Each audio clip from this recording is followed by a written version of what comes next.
Well, hello and welcome to another episode of More Perfect Marketing. My name is David Baer, and today I have the great pleasure of speaking with Mike Cheng. Now, Mike is a little intimidating, and here's why. When you actually hear him and hear him speak, he's actually not that intimidating, but here's the intimidating piece about him. He serves over 1 million people with his business worldwide, which is kind of scary to me. But you'll hear, that what he has to offer his users, the businesses that he is supporting, is an incredibly valuable tool. So, Mike, we'll get into that in just a moment. But first, welcome. Thank you so much for having me on the show. I've never been described as intimidating before, but it sounds kind of cool. Well, before we started recording, you were immediately friendly. You were asking about the things in my office here and the environment, and then I noted that, well, of course, you are Canadian, so Yeah. it's to be expected. So I mentioned the business that you have and how many folks you're supporting with that. The business is Lumen 5. What is that? Yeah, so Lumen 5, we built it around 5 years ago, really observing that video was exploding. It was just going bonkers. You rewind 10 years ago, video was nowhere near what it is today. We started to see people had mini televisions in their pockets, and what we now know as smartphones. You've got mobile data, and people are watching videos everywhere, which naturally begged the question, who's making all these videos? And what tools are they using to create video content? And that's when we came upon this idea that, well, nobody really knew how. And people are still using Adobe After Effects and Premiere, and they're paying tens of thousands of dollars. Businesses in particular paying tens of thousands of dollars. Agencies, contractors, and they're faced with this existential crisis. If this video cost me $10,000, you're telling me it's going to disappear after 24 hours on Instagram stories. How do we keep up with this new world? So what Lumen 5 is, it's a simple video creation platform, an online video creation platform that anyone can use without experience whatsoever. A common analogy I like to use, it's kind of like PowerPoint. You use it, you get a presentation, but instead of a presentation, with that same ease of use, you get video content. So we were talking before about how easy it is to get in and use the app, and I said, oh, I don't need another one of these, and then I realized I actually have an account. And Perfect. so I just logged in and I saw the stuff that I made, and I remember how simple it was. Now, you said 5 years ago, so I have to recall how many years ago I actually opened up Mm, this account. But as soon as I opened it up, I looked at the project that I had created there, and it was a very simple plug and play. I think I uploaded a little bit of text. It helped match up some images, and poof, there was a video that got created. that's right. That's exactly how it works. And so I'm curious, as you're looking at the combination of the way that businesses need to communicate with consumers, or whether there's a B2B or a B2C, to the people that they're serving, and the way that people in general consume content. You referenced these powerful televisions in our pockets. Mm. um, what is it about video that is important for us to understand, in terms of its role in that communication? Oh, absolutely. And I think that the most important thing to recognize that is that video is not new. We've craved video all throughout human history. The moment we learn how to draw, we're drawing flip books, we're flipping them. Animation, movement, a sequence of time is something that we've always gravitated towards in terms of human to human connection and storytelling, all the way through to television. And the only reason why video didn't take over the internet was because of hardware limitations. Our phones couldn't power the amount of resource that's required to load a 1080p or 4K video. And even if it could, or even when it was able to, mobile data was too expensive. Nobody wants to watch a video and then get a phone bill for $100 per video. But nowadays we're seeing unlimited data. We're seeing 10 gigabytes minimum, like all around the world. And so we have access to unlock our love of video that we've always had across the decades. And what video allows us to do is we can consume information and content beyond just informational. We can feel through audio. We can get a sense of the pacing. We can connect with a brand and their personality. And businesses can express themselves with more than just words, with the shapes that they choose to use, the shades of colors, how fast is their animation. And that all helps to communicate, is your brand energetic? Is it calm? Is it collected? Is it trustworthy? And so it created this whole new arena for brands to not only communicate information, but also display their brand personality and connect with individuals. And what that ultimately ends up as is your content is more memorable. People connect with your content, not just informationally, but also emotionally. And what we've seen is that video is now widespread all across all sorts of different industries, B2C, B2B. And a lot of these videos, I'm sure we all see when we're browsing on Facebook, Twitter, LinkedIn, wherever, TikTok, Snapchat, video content is just such a more powerful way to communicate in a shorter amount of time. And I think that's so important too. Attention span is shorter than ever before.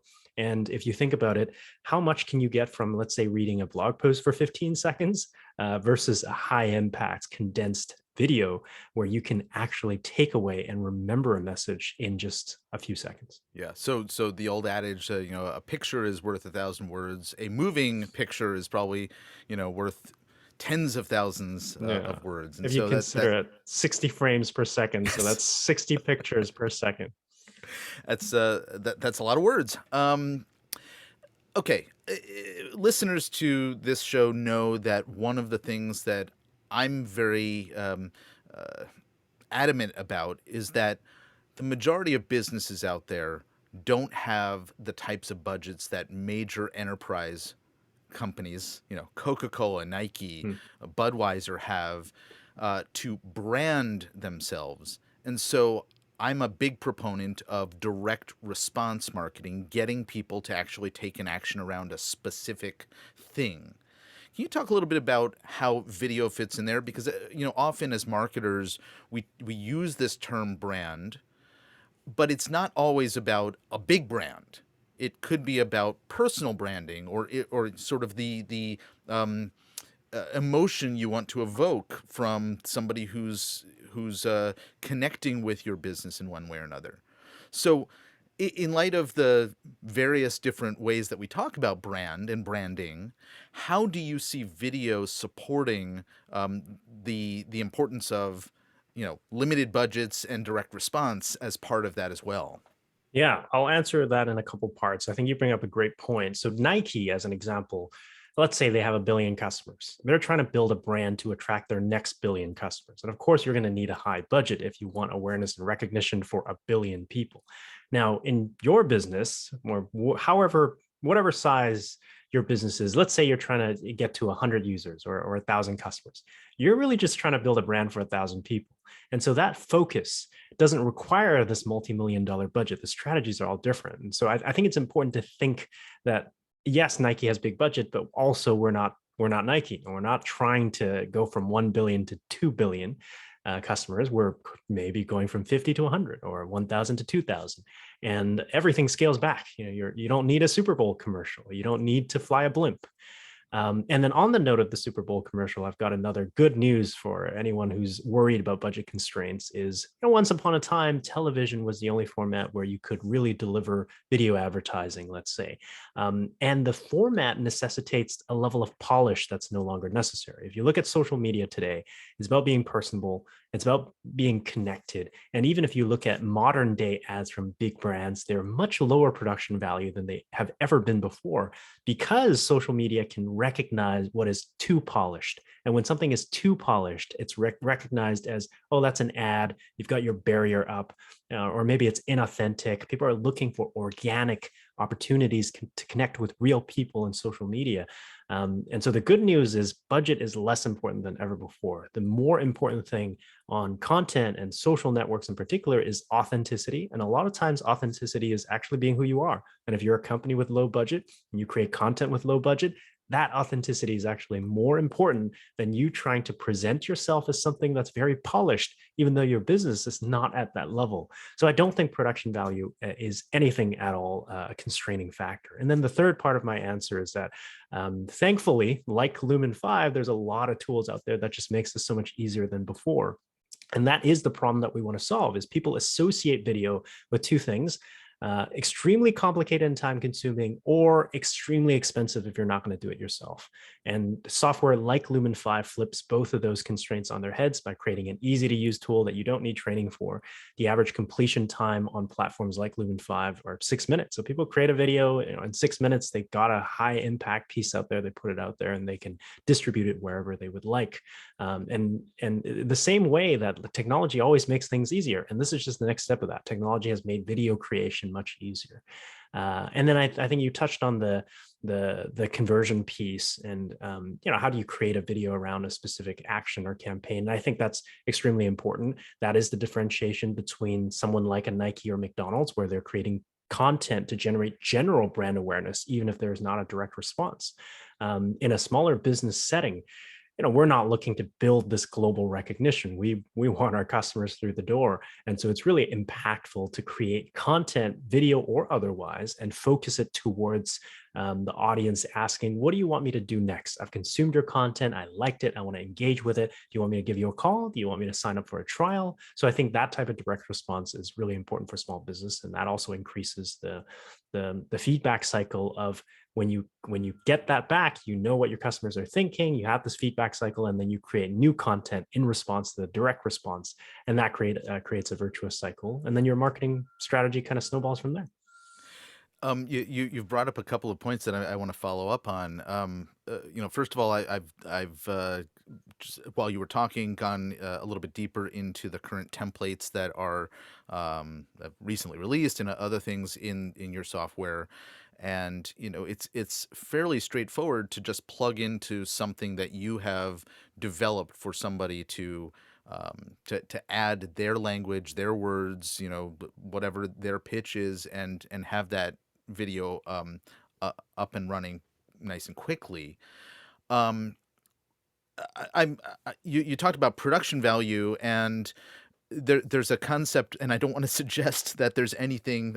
I'll use this word in a moment. That isn't attractive in here, but in design, particularly website design, I think you may know where I'm going. There is this adage that ugly converts, that it actually, the more real or homemade it looks and feels, the higher the conversion rate is. That polish actually puts people off. And Mhm. and so again, I don't think anything here is ugly, but you do have the ability to make it feel homemade a little bit, don't you? Yeah, absolutely. And I think I always look to Craigslist as an example of people around the world continue to use Craigslist because people want to get to the point. Usability. What is the message that you're trying to say? Why are you showing me? I don't need paid actors and a script and a whole set for you to tell me that story.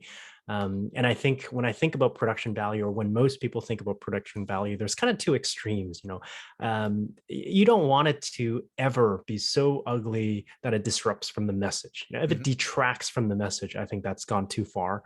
And then likewise, polish is also, it can detract from the message. When you're like, wow, look at all these special effects and all these 3D, and it kind of detracts from the communications. And I think the happy medium is what we're targeting, at least in Lumen 5, and what we encourage our users to do is focus on the message. The visuals and the production quality is there to enhance the message, but ultimately the message is the main character. It shouldn't be so bad that it detracts. It shouldn't be so good that it detracts. And that happy medium is what we always recommend. You also kind of brought up sort of the process of using video out there to bring people into a sales process, a funnel, if you will. I'm curious to know what Lumen 5 is doing or has done in the past using video to pull people in to become users of your platform. Yeah, yeah. So for us, video is very powerful in the top funnel. So if we look at marketing in a funnel, the top funnel is where people don't quite care about your brand yet. They have very short attention span. They're not really going to invest in 30 minutes to read your white paper. And video content is really powerful. As we talked about earlier, it's this you're condensing messaging into a short, impactful 3-second, 15-second, or maybe a 1-minute video. And so what we like to do at Lumen 5 is we actually create different videos for different stages of the funnel, and they actually change in terms of length. Our top funnel videos are quite a bit shorter. It's really just a hook. And depending on how deep you are in, let's say, Facebook marketing world or Google marketing world, you can retarget people who previously watched your videos based on view depth and show them a longer video with a bit more information. And if they go through half of that video, you can retarget that group of people with an even longer video. So we like to play with a lot of video length for different stages of the funnel, because we know people are not ready to sit through a 5-minute video in the top funnel, but they might be when they're ready to convert, or they're at least in the consideration stage. And so we do a lot of video funneling in that sense. And we also see a lot of success of our customers doing that as well. Generally, I think the more upper funnel it is, the more powerful video can be. In the lower funnel, yeah, people are ready to spend 1 or 2 hours researching your product, and maybe a white paper or case study is actually the way to go. But anyone who's looking to build that brand awareness, that thought leadership, that top funnel content, video is something that we've seen a lot of success from. And so I'm curious because if I were advising a business, I think I have an idea of sort of the type of video content that would make sense. Mm. But let's take an example, and we'll use one that I often use, which is financial advisor, right? It's a small target, as you mentioned, right? Under 1,000 people who Mhm. that advisor is ultimately targeting to become clients. And you're thinking, what the heck can I do on video? And I imagine, at least this would be my counsel, that there's questions that people want answered. There's things that they may find interesting discoveries when they see the content that you're putting out there. What guidance would you have for somebody in that role in terms of using video to draw people into a funnel? Oh, we get this question all the time. Great question. I think a common mistake I see is people think of video as some sort of new strategy. And how do I develop a new video strategy? But the advice I always have is it's not a new strategy. It's a new way of telling the same story. So what were you doing before video? Let's say you run a blog. When you run a blog, you're thinking about, oh, what are the topics that my customers care about? And then you naturally come upon, oh, they might care about A, B, C, or D. And one thing that we've actually optimized our platform for, one of our most popular features, is to turn blog posts into videos. And that is kind of a personification of that strategy. Is you don't have to create new messaging. Your business hasn't changed. The world has changed. The way people consume content has changed, but your business, your core messaging doesn't necessarily need to change. You're taking those same core messages. You're taking, in your example, questions that your customers have asked you for years and continue to ask you. You're taking those stories and you're just retelling those stories in a video format. So turning blog posts to videos is a great bridge to bridge that gap of people who've never touched videos before, but they might have years of blog posts archived. And my suggestion is always, don't try to get fancy with it. Just take your top 3 highest performing blog posts and turn those into videos, because you know those messages resonate with your customers. And now you're just retelling it in a different way, in a more engaging way. You're saying blog posts, and I'm thinking, where else is there similar content, particularly, and I always come back to the call to action. Uh, I think email is another place where you Mm, probably could, find some great content that you've created in the past, and just like you suggested, popular blog posts. Well, what about the most opened and clicked emails? right. For example, right? So there's probably lots of sources that you can take. If you did seminars, slide presentations, at a live event where you had a whole bunch of 60 somethings coming in for a free chicken dinner, and now suddenly you got to figure out, well, either we have a pandemic and I can't do that anymore, or $10,000 to invest to get 2 clients, and a whole bunch of people who just showed up for the free food. Maybe video is another place to put that content as well. Oh yeah, and you were talking about budget constraint being a common concern. I think repurposing content is such a powerful strategy because it's so cost efficient. It takes a lot of time and energy to develop new insights and new content and new messaging. But if you already have messaging and emails and blog posts that have performed in the past, retelling that story and repurposing those key messages into new formats is such a cost efficient way and a high impact way to reach new audiences, and deliver the messages that you know works in a more engaging way. And so you might even get higher performance than you did in its original form. I love that idea. Yeah, I mean, and seeing the interactivity of video really gives you the opportunity to do that. And there's other tools out there that I imagine you could take the video that you create in Lumen 5 and put it into, a gated video player, for example, where in order for somebody to be able to watch the full content, they have to take an action like enter their email Hmm. address or something like that. And so there's some additional, layers of powerful opportunity there. Oh yeah, you can. HubSpot has lead pages that allows you to gate content. You can set up a Patreon where you've got a private unlisted YouTube playlist that you only make available to people who pay you or subscribe to your service. There's so many different ways. Once you have content pieces, there's different ways to monetize it. Or maybe you don't want to monetize it. Maybe the content is meant to be distributed freely to drive brand awareness for your consultancy or your service or your product, which ultimately helps you drive sales in the end. So I want to take a couple of minutes to sort of talk about Lumen 5 and how it's set up and what the set of features that you have in there are, because we've talked about a couple of use cases, um, not really the full spectrum of things. Can you explain sort of the process that somebody goes through when they sign up? There's a free option to get into the software and start playing around and discovering stuff. What are they going to encounter? Yeah. So first and foremost, I think people always think there's you give it away for free, so there's some sort of catch. It's unlimited videos, and the only thing is at the very end of the video it says created using Lumen 5, and we place it in the end because we feel like if we successfully get a viewer to the end of a video, which is really hard in the modern world, we feel that we've earned that slight little watermark. So there's very little limitations, and you can create lots of videos, unlimited videos for free. So hopefully anyone listening doesn't think that it's some sort of trial or limited functionality. Um, But by the way, for folks listening, that is a very smart,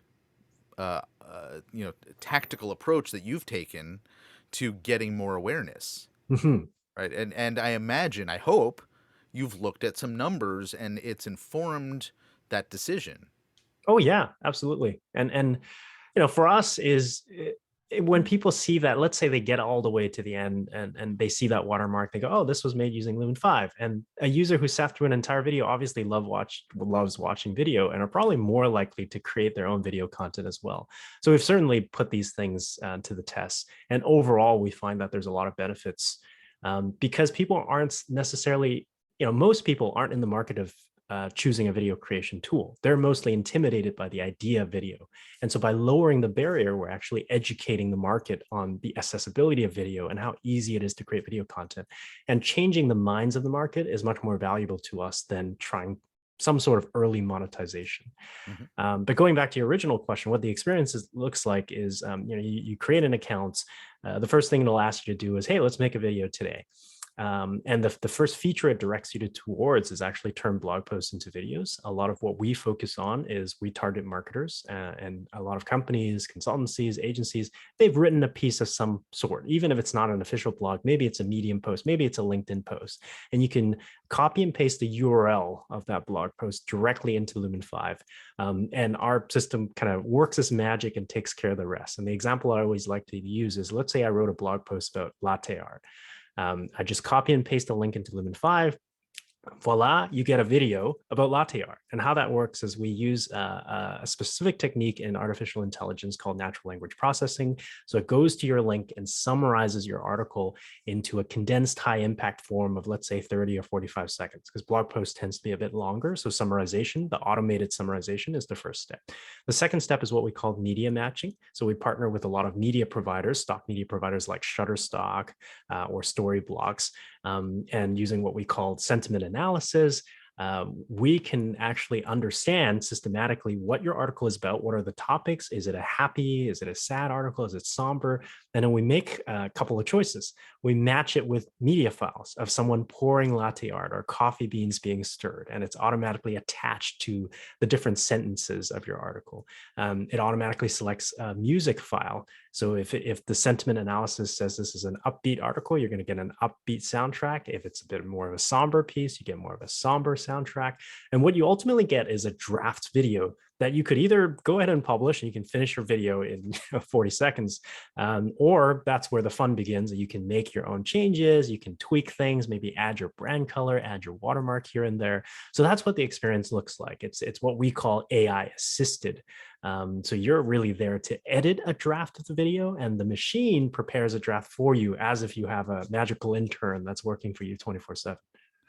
I'm fascinated by how much artificial intelligence has come along in a very short period of time. And I Mm, know that 5 years ago when you started, a lot of that technology that you've just described was not as yeah, effective as it is today.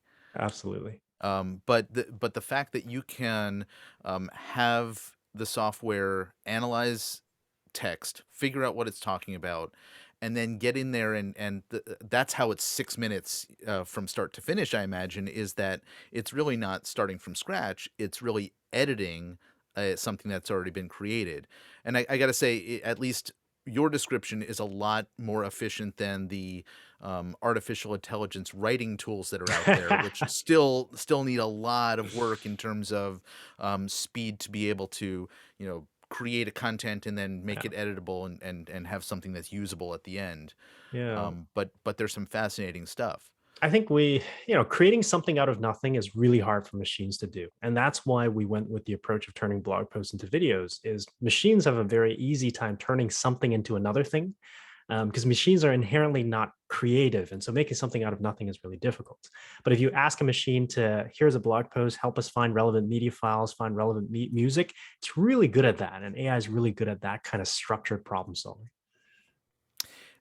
I'm just checking out, if somebody is keen to not have your watermark at the end.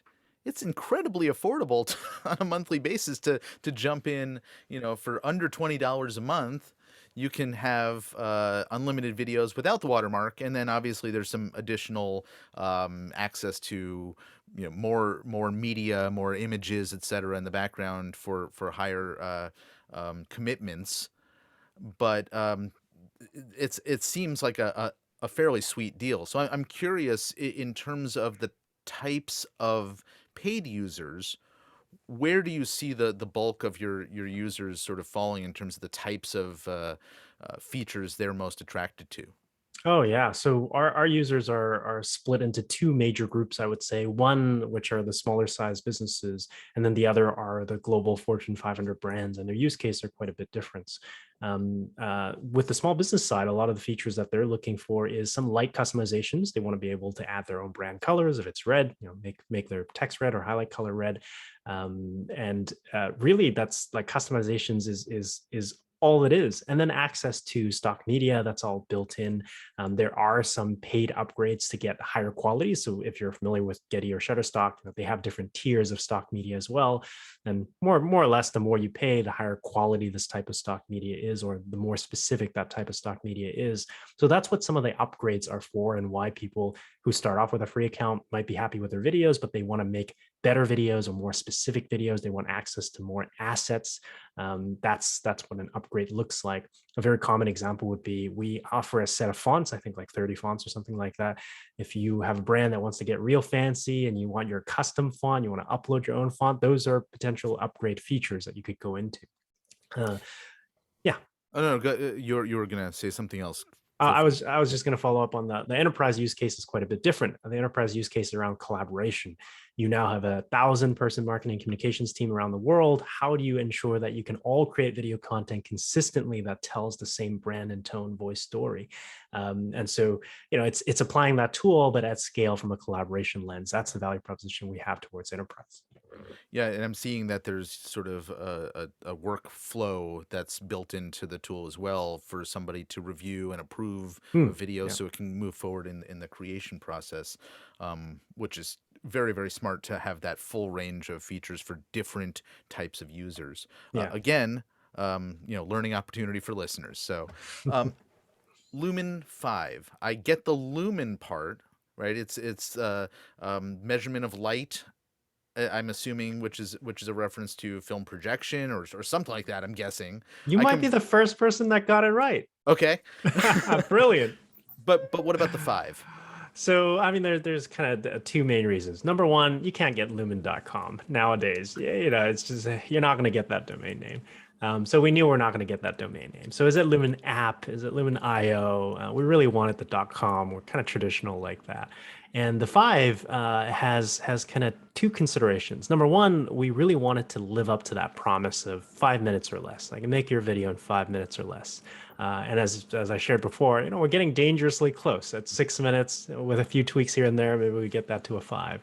The other thing is, as a design student, I love typography, and it was important to me that there was what we call in typography an ascender, and a five with the F is an ascender, the L is an ascender. So if you spelled out Lumen 5, the L and the F are natural divides between the two parts, and that's why it's not a Lumen 6. That's why it's not a Lumen 7.